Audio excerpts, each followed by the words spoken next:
Open with a direct second-person challenge. Does your employer cover you?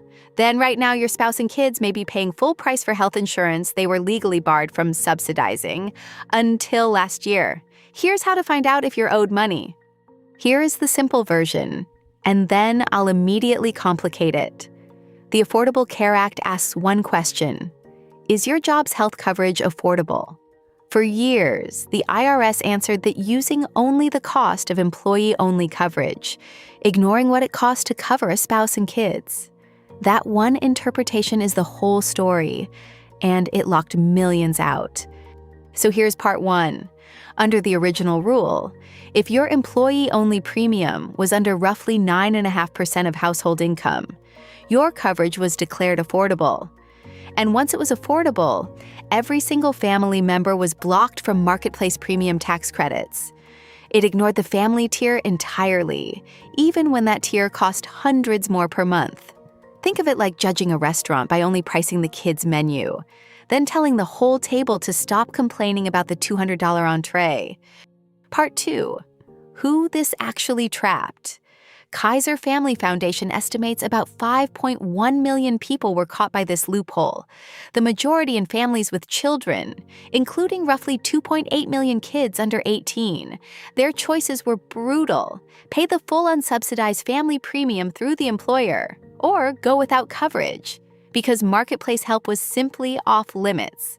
Think of it like a season pass, where only one seat gets a discount and everyone else pays sticker price or stays home.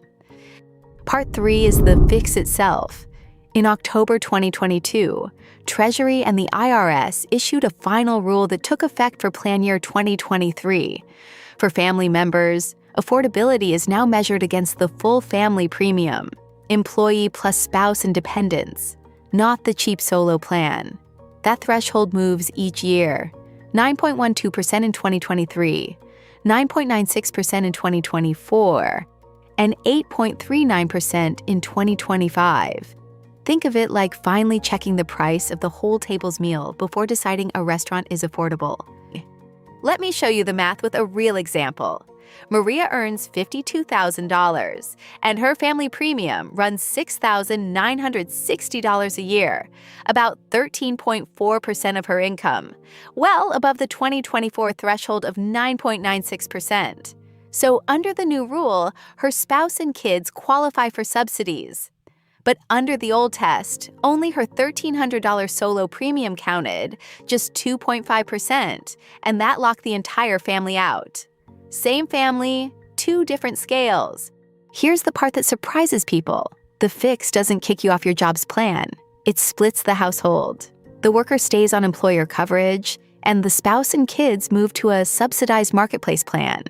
In Maria's case, keeping her own coverage at $1,300 and putting her family on a subsidized silver plan, around $2,600 drops her total from $6,960 to about $3,960, roughly $3,000 saved a year.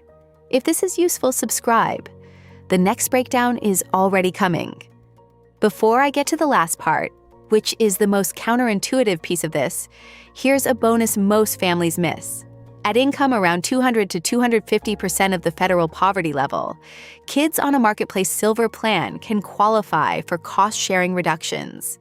That lowers deductibles and copays, not just premiums, potentially saving hundreds to thousands more versus an employer PPO with a $3,000 family deductible.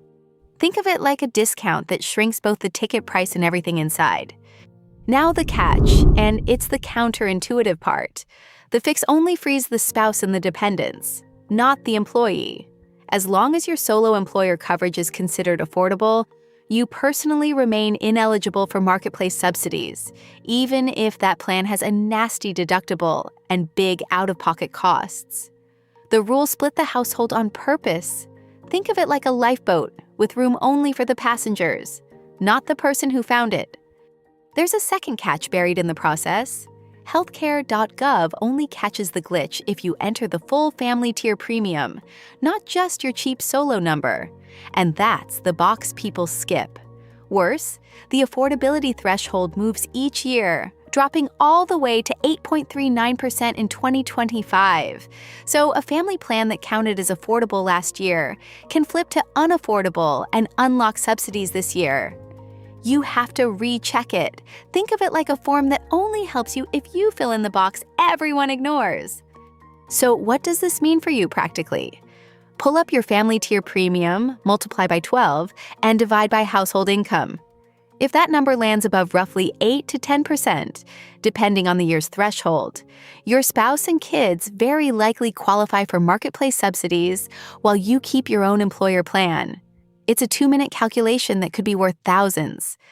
Think of it like checking one ratio on a label before deciding what to buy.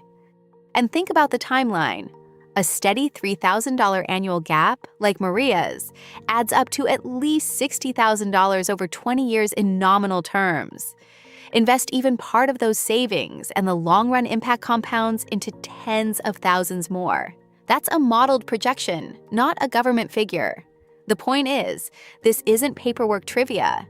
It's a household cash flow decision. Think of it like a slow leak in reverse, quietly refilling the tank for decades. The Family Glitch Fix rewards the families who actually check their numbers before open enrollment closes. Next, I'm breaking down how ACA cost-sharing reductions really work, the silver plan trick that quietly slashes deductibles for the right income.